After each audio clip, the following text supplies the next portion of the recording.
మీ personal interviews మరియు వ్యాపార ప్రకటనల కొరకు ఈ నెంబర్ని సంప్రదించండి. నమస్తే, వెల్కమ్ టు మనం టీవీ. నేను మీ ప్రియాంకారావు. చాలా మందికి ఒక చిన్నపాటి భయం ఉంటుంది.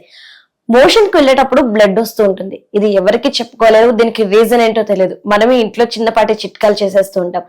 సో ఎందుకు ఇలా జరుగుతుంది, ఇలాంటి ట్రీట్మెంట్ అవైలబుల్ గా ఉంది, ఇలా వచ్చినప్పుడు మనం ఏం చేయాలనే విషయాలపై మనకి అవగాహన కల్పించడానికి ఈ రోజు మనతో పాటు డాక్టర్ అరుణ్ గారు ఉన్నారు. సో ఆయనతో మాట్లాడదాం. నమస్కారం సార్. నమస్తే ప్రియాంక గారు. సార్, యాక్చువల్లీ చాలా కేసెస్ లో చూస్తే మోషన్ కి వెళ్ళేటప్పుడు బ్లడ్ అనేది అవ్వడం జరుగుతుంది. సో ఈ బ్లడ్ పడేటప్పుడు చాలా మంది భయపడుతూ ఎవరికి చెప్పుకోరు. ఫస్ట్ థింగ్ రీజన్ ఏంటో కూడా వాళ్ళకి తెలియదు, ఏవేవో పిచ్చి పిచ్చి పనులు చేస్తూ ఉంటారు. సో ఎందుకు ఇలా జరుగుతుంది అంటారు? చాలా మంచి క్వశ్చన్ అడిగారండి. ఫస్ట్ ఆఫ్ ఆల్ మనకి మోషన్ లో బ్లడ్ ఎందుకు పడుతుంది, దానికి కారణాలు ఏంటి చెప్తారండి మీకు. సో ఫస్ట్ మనం మోషన్ ఎలా వెళ్ళాలి అంటే ఎందుకు ఇబ్బంది పడతారు అని చెప్తానండి మీకు. సో నార్మల్ గా ఇలా మనకి మోషన్ అనేది వస్తుంది మన కిందకి. సో ఇలా వచ్చినప్పుడు ఇది ఎంత మోషన్ అండి. సో ఇది ఇలా కిందకి వచ్చినప్పుడు దీని లాస్ట్ లో మనకి మోషన్ వెళ్ళే స్పింటర్ అనమాట. మనం నార్మల్లీ మోషన్ వెళ్ళేటప్పుడు ఇది లూజ్ చేస్తేనే బయటకు వస్తుంది అనమాట. కొంతమందికి ఏమవుతుందంటే అండి, ఈ మోషన్ బయటికి రావడానికి ఈ స్పింటర్ అనేది నార్మల్ గా రిలాక్స్ అవ్వాలండి. స్పింక్టర్ ఇది వెడల్పోతుంది అనమాట. కింద వెడల్పోతే ఈ మోషన్ అంతా బయటికి వచ్చేసేయాలి. సో ఏమవుతుందంటే కొంతమందికి మోషన్ వెళ్లే విధానం ప్రాపర్ ఉండక ఏమవుతుందంటే ఇది మోషన్ ఈ స్పింక్టర్ అనేది ఇన్స్టెడ్ ఆఫ్ రిలాక్సింగ్ ఇది కాంట్రాక్ట్ అయిపోతుందండి. కాంట్రాక్ట్ అయినప్పుడు ఏమవుతుందంటే ఇది ఇంకా దారుణం ఇంకా మూసుకపోతుంది అనమాట. ఇంకా ఇది సన్నగా పోయినప్పుడు ఏమవుతుందంటే ఈ మోషన్ అనేది బయట చాలా కష్టం అవుతుందండి. సో వాళ్ళు దే అప్లై ప్రెజర్స్ అనమాట. ప్రెజర్ అప్లై చేసి ఉన్న మోషన్ అంతా బయటికి తీయడానికి ట్రై చేస్తుంటారు. సో నార్మల్ గా హెల్దీ ఉన్న వాళ్ళకి ఏమవుతుందంటే ఈ మోషన్ ఇక్కడికి వచ్చినప్పుడు రెక్టంలోకి వచ్చినప్పుడు ఈ స్పింక్టర్ అనేది పెద్దగా అయిపోవాలి. పెద్దగా అవుతే అప్పుడు ఈజీగా బయటకు వస్తుంది. సో కొంతమందికి ఏమవుతుందంటే ఈ మోషన్ ఇక్కడికి వచ్చిన తర్వాత ఇన్స్టెడ్ ఆఫ్ రిలాక్సింగ్ ఇది ఇంకా చిన్న కాంట్రాక్ట్ అయిపోతుందండి. కాంట్రాక్ట్ అయినప్పుడు ద్వారం అనేది సన్నగా అయిపోయేసరికి మోషన్ అనేది బయటికి రాదండి. So they will take lot of time, half an hour 1 hour bath లో కూర్చుంటారు. Because instead of sphincter relaxing sphincter will contract అనమాట ఇది.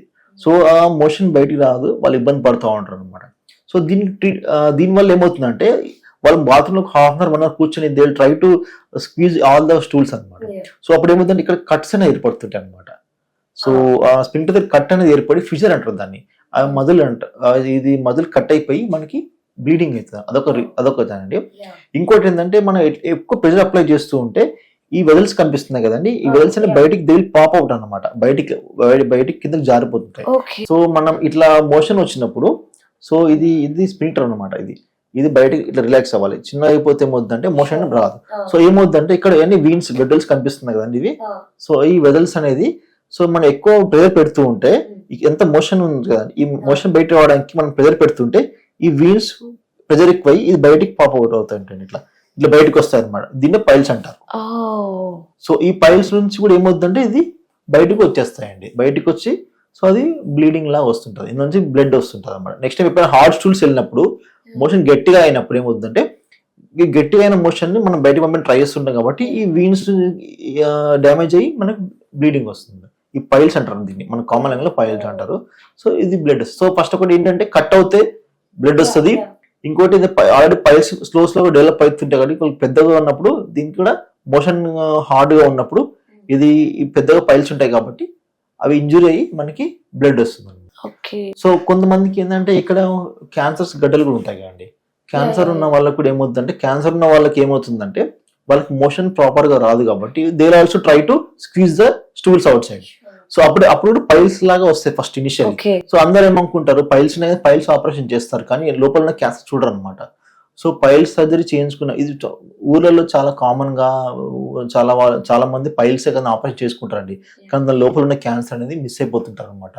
సో పైల్స్ ఆపరేషన్ చేసుకునే ముందు కంపల్సరీ ఇది సిగ్మాయిడోస్కోపీ ఆర్ కొలనోస్కోపీ చేయించుకోవాలండి.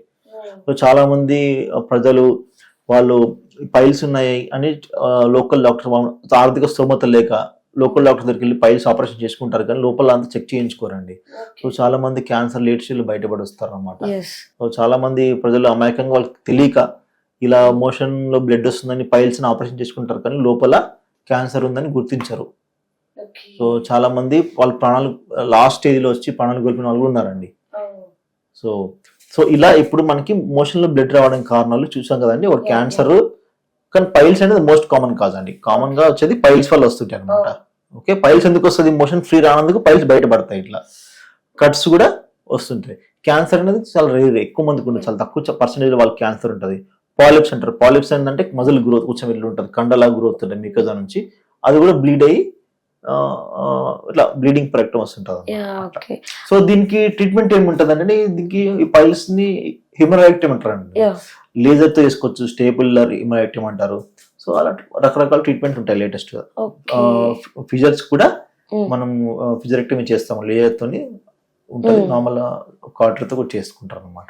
అంటే చాలా మంది ఏమంటారు అంటే, సో ఇలా బ్లీడ్ అయ్యేటప్పుడు బాడీ హీట్ అయిపోయింది, హీట్ ఎక్కువ చేసింది కాబట్టి మజ్జిగ తీసుకోండి, వాటర్ తీసుకోండి, ఆటోమేటిక్ గా కంట్రోల్ అవుతుంది అంటారు. సో ఎంతవరకు దానికి సంబంధం ఏం లేదండి. మనం తినే ఆహారంలో వాటర్ కంటెంట్ తక్కువ ఉంటే, సో అప్పుడు మోషన్ అనేది గట్టిగా అవుతుందండి.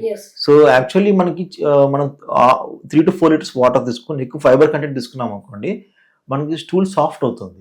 సో అప్పుడు ఈజీగా వచ్చేస్తున్నాం.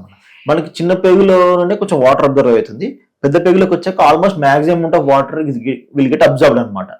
మనం వాటర్ కంటే తక్కువ తీసుకున్నాం అనుకోండి, మొత్తం స్టూల్ మొత్తం రాయిలాగా అయిపోతుంది. అదే వాటర్ ఎక్కువ తీసుకుంటే స్టూల్స్ అనేది సాఫ్ట్ గా మెయింటైన్ అవుతుంది, ఈజీ టు పాస్ అనమాట. So they will easily glide అనమాట. అదే వాటర్ తక్కువ తీసుకుంటే stools will become stone like. So very difficult to pass out అనమాట. సో అట్లా. సో మనం ఫైబర్ ఫుడ్ ఎక్కువ తీసుకోవాలి, ఎక్కువ వాటర్ తాగాలి, ఎక్కువ గ్రీన్ లీఫ్ వెజిటబుల్స్ అవి తీసుకోవాలి. దాంతో పాటు కొంతమందికి హార్మోన్స్ కూడా, హైపోథైరాయిడ్ ఉన్న వాళ్ళకి కూడా మోషన్ అనేది పేగుల కదలిక స్లో ఉంటుంది, థైరాయిడ్ హార్మోన్స్ తక్కువ ఉన్న వాళ్ళకి. సో మనం కొన్ని టెస్ట్ చేసుకోవాలండి. టెస్ట్ చేసుకొని దాన్ని బట్టి చూసుకోవాలి. ఇంకోటి ఐబిఎస్ సిమ్టమ్. ఐబిఎస్ అంటే ఇరిటబుల్ బౌల్ సిండ్రోమ్ అంటారు. చాలా మందికి ఫీమేల్స్ లో, యంగ్ ఉన్న వాళ్ళకి ఎక్కువ స్ట్రెస్ యాంగ్జైటీ ఉంది అనుకోండి. స్ట్రెస్ ఆర్ యాంగ్జైటీ ఉంటే ఏమవుతుందంటే, మన బ్రెయిన్ నుంచి కొన్ని హార్మోన్స్ వెళ్తాయి, neuro hormones. So intestine motility తగ్గిస్తుంది. సో పేగుల కదలిక కూడా తగ్గిపోద్ది అనమాట. పొట్టోబ్బరము, వాళ్ళకి మోషన్ రాకపోవడం, కడుపు నొప్పి రావడం అవుతుంటది. ఆ స్ట్రెస్ ఎప్పుడైతే రిలీజ్ చేస్తామో, సో వాళ్ళకి కూడా ఈ పేగుల కదలిక నార్మల్ అవుతుంది. కొన్ని మెడిసిన్స్ వాడితే కూడా నార్మల్ అయిపోతుంది. సో స్ట్రెస్ కూడా one of the reason for constipation. So me office లో ఏమైనా స్ట్రెస్ ఉన్నా కానీ, చాలా ఎగ్జామ్స్ అయినా స్ట్రెస్ ఉన్నా కానీ, మనకి కడుపులో నొప్పి రావడము, మన ప్రాపర్ ఫుడ్ తీసుకోకపోవడము, ఏదంటే ఆ ఫుడ్ తినేసాం టైం లేక స్ట్రెస్ వల్ల, ప్రాపర్ గా కేర్ తీసుకోము, సో అన్ని అగ్రివేట్ అయిపోయి అప్పుడు కాన్స్టిపేషన్ వస్తుంది అనమాట. It is called irritable bowel syndrome. Okay, అంటే మోషన్ రిలీజ్ చేసేటప్పుడు చాలా మంది కొంచెం మోషన్ రిలీజ్ చేస్తారు, తర్వాత కొంచెం మళ్ళీ గ్యాస్ రిలీజ్ చేస్తూ మళ్ళీ మోషన్ రిలీజ్ చేస్తూ, ఈ ప్యాటర్న్ ఆఫ్ పీపుల్ కూడా కొంతమంది ఉంటారు. సో ఎలాంటి సిచ్యువేషన్స్ లో ఇలా జరుగుతుంది అంటారు? నార్మల్ గా మనకి మోషన్ వెళ్ళే పద్ధతి ఉండాలండి. కొంచెం అది western toilet is the better అంటారండి. అంటే నార్మల్ ఇండియన్ టాయిలెట్ బెటర్ అనేవాళ్ళు, ఇప్పుడు అందరు వెస్టర్న్ వచ్చేసాయి కాబట్టి వెస్టర్న్ టాయిలెట్ లో కింద కాళ్ళ కింద కొంచెం చైర్ లాంటి పెట్టుకోవాలండి. సో మన థై షుడ్ ఫ్లెక్స్ అనమాట. కొంచెం ఫ్లెక్స్ అయ్యే పొజిషన్ లో ఉంటే మనకి ఈజీగా రిలాక్స్ అవుతుంది అనమాట. స్పింక్టర్స్ అనేది అన్ని రిలాక్స్ అవుతాయి కాబట్టి ఈజీగా మోషన్ అనేది వచ్చేస్తుంది. సో అలా. సో మీరు అన్నది గ్యాస్ మోషన్ పాస్ చేసి మళ్ళీ గ్యాస్ అంటే ఎక్కువ గ్యాస్ ఫిల్అప్ అయిన వాళ్ళకి, ప్రాపర్ మోషన్ డైలీ మోషన్ వెళ్ళే వాళ్ళకి అట్లా ఏమి ఉండదండి. కాన్స్టిపేషన్ వాళ్ళకి కొంచెం మోషన్ వచ్చి తర్వాత గ్యాస్ రావడము, మళ్ళీ మోషన్ రావడం అలా అవుతుంటది అనమాట. రైట్. ఇలాంటి టైంలో నార్మల్ గా మంచి ప్రాపర్ ఫుడ్ తీసుకోవాలి. కంపల్సరీ మనం కొంచెం కర్డ్ తినాలి, గ్రీన్ లీఫ్ వెజిటబుల్స్ ఉండాలి. మనం రైస్ తక్కువ, కర్రీస్ ఎక్కువ తినాలండి. సో మనం బయట కామన్ గా అందరు తినే నూడిల్స్, ఫ్రైడ్ రైస్ తిన్నారు అనుకోండి, అందులో అసలు ఏం ఫైబర్ ఉండదు, 0 ఫైబర్. సో అలాంటి వాళ్ళకి మోషన్ ప్రాబ్లం ఉంటుంది అనమాట ఎక్కువ. సో మనం వాటర్ తీసుకోవాలి, గ్రీన్ లీఫ్ వెజిటబుల్స్, ఫ్రూట్స్ తీసుకుంటే మనకి మోషన్ ఫ్రీగా వస్తుందండి. Okay, right. Thank you so much. Thank you very much అండి. Thank you very much.